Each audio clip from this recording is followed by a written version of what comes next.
Brasil é um país de imensa extensão territorial e igualmente grande a sua história. A terra braílis dos índios e famosa pelo pau-brasil passou por diversas transformações. Foi descoberto o ouro, a cana-de-açúcar e o café. As terras dos índios foram tomadas, cidades foram construídas, grupos étnicos foram escravizados, guerras foram travadas, governos foram depostos e dessa forma constituiu-se a República Federativa do Brasil que conhecemos hoje, fruto de diversos processos sociais, políticos, históricos, econômicos e linguísticos riquíssimos. Para compreender o processo de evolução da linguagem e suas variantes, precisamos entender todos os outros processos, pois as variantes linguísticas surgem em função dos fatores geográficos, situacionais, econômicos, sociais, culturais e históricos. Destrinchando cada um desses temas, construiremos a nossa narrativa em busca da compreensão das variantes linguísticas. O território nacional brasileiro é o quinto mais vasto do mundo, e diferentemente de alguns países territorialmente menores, o Brasil possui uma característica que nos torna únicos, a língua. Em todo o território nacional, fala-se o português. Contudo, o modo de se falar não é único. Em meio a essa imensidão espacial, notam-se facilmente as diferenças regionais existentes. Por exemplo, o uso dos pronomes tu e você, que se deve ao fato de que os bandeirantes paulistas colonizaram algumas áreas interiores do território colonial brasileiro, difundindo o uso de você, enquanto os lusitanos ficaram com o controle de áreas litorâneas, difundindo o uso do tu. Você já conversou com um economista? E com um especialista em informática, ou um cientista talvez? Posso apostar que o seu ouvido já levou um susto com tantas expressões desconhecidas. Isso se deve ao uso de jargões, termos específicos usados por determinados negócios.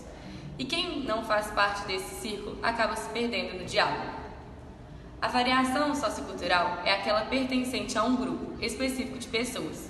Fazendo parte dessa categoria estão os jargões que pertencem a uma classe profissional mais específica, como é o caso dos médicos, profissionais da informática, dentre outros.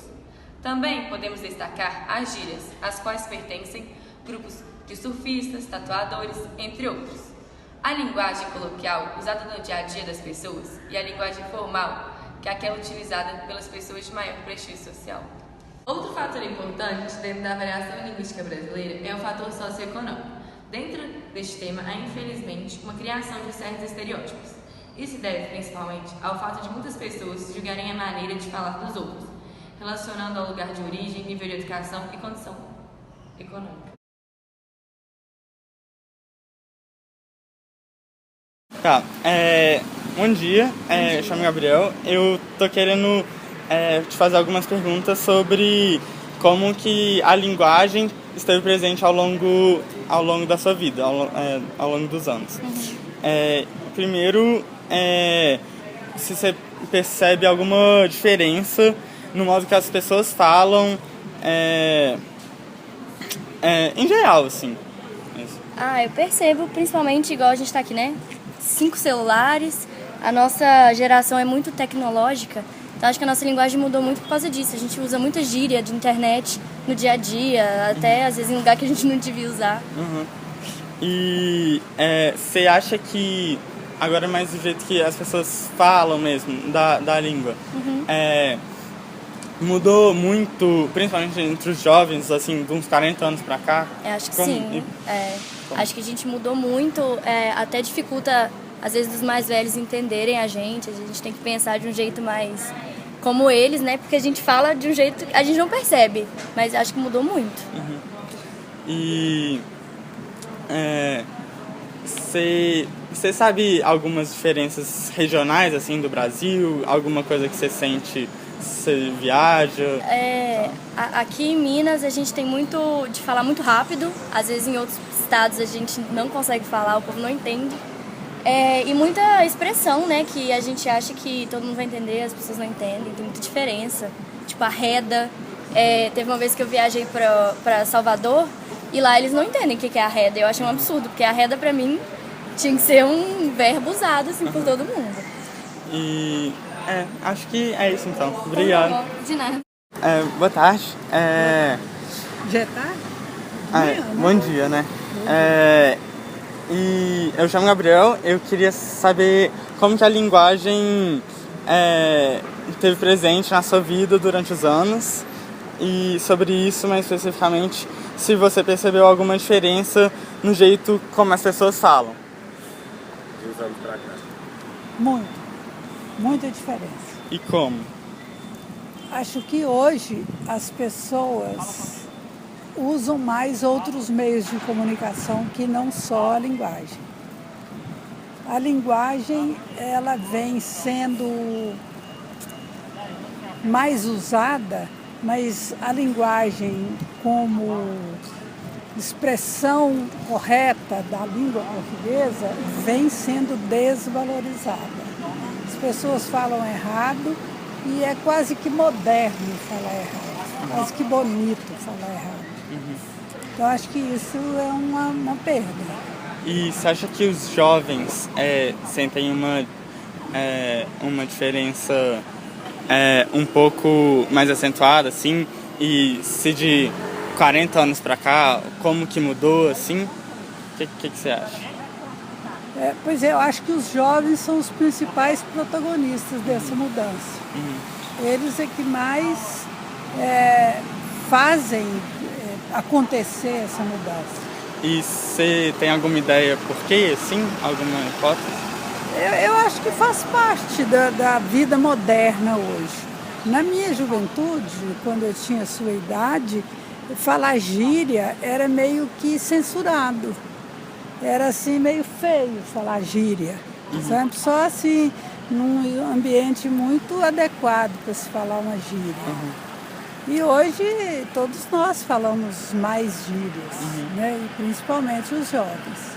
Beleza. E só a última pergunta, sobre essas gírias e até o jeito de falar, assim, você sente você sabe de diferenças entre os estados? Você tem alguma gíria que você conhece de outro estado, algumas palavras assim diferentes? Mudanças na linguagem entre os estados e as regiões? Acho que no Brasil o regionalismo linguístico, né, é muito forte, né? No Nordeste, aqui no Sudeste, no Sul, o jeito de falar é bem, assim, é claro que é tudo a mesma língua, mas há características próprias de cada região, né? Acho que aqui mesmo na região Sudeste, e especialmente em Minas, há características próprias do mineiro, né? E muito influenciado por uma linguagem mais interiorana, né? Então acho que isso é forte. Um exemplo interessante, deixa eu ver se me ocorre aqui.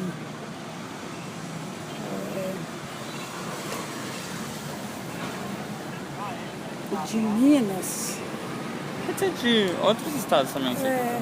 Mas eu acho que é legal, assim, de Minas, algumas coisas que são bem de mineiro mesmo, né? Essa coisa assim de engolir o M, né? Nós estamos, né? Então fica nós estamos, né? Isso aí, engolir o final dos verbos, isso acho que é uma deturpação, não é uma gíria, é um jeito de falar, né? Que é muito comum do mineiro, né?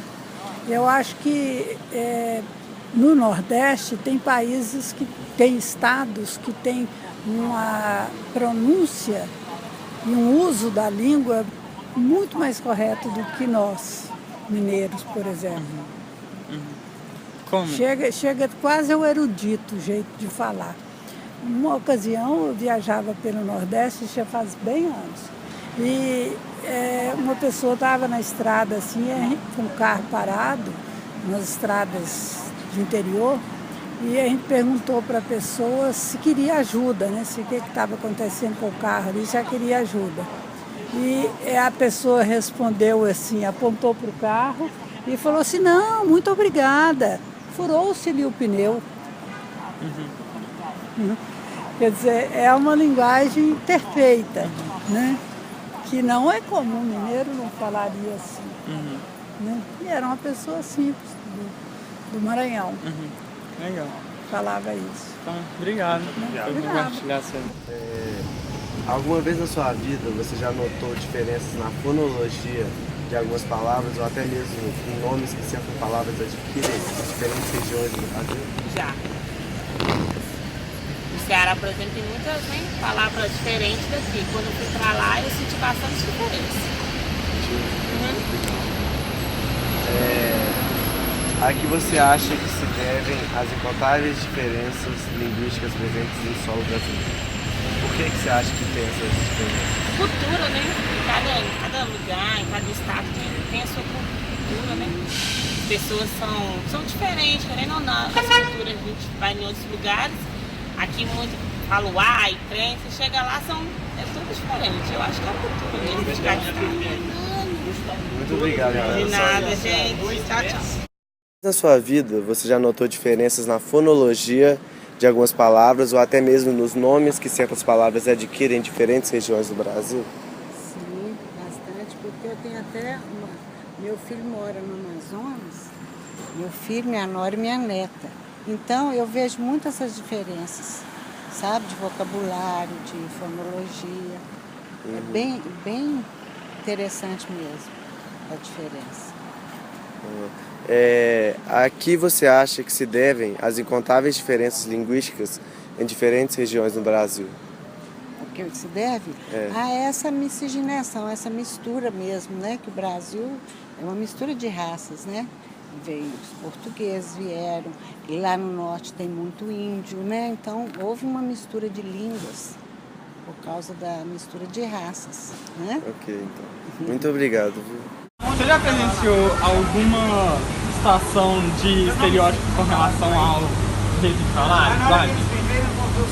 Já. E como que foi? Foi num bar. Um bar, numa mesa que estava próximo da gente e tinha uma outra mesa do lado criticando bastante o jeito das pessoas estarem falando. Criticaram o jeito das pessoas estarem se vestindo, se comportando. É bem ruim. E você acha que esse preconceito sempre vai estar aí e que ele é normal? Ou que de algum jeito que dá para combater ele? Não, normal não é. Eu acho que só se combate uma situação dessa através de investimento maciço em educação, formando jovens que a possibilidade dessa abominação acabar. Valeu. Tá bom?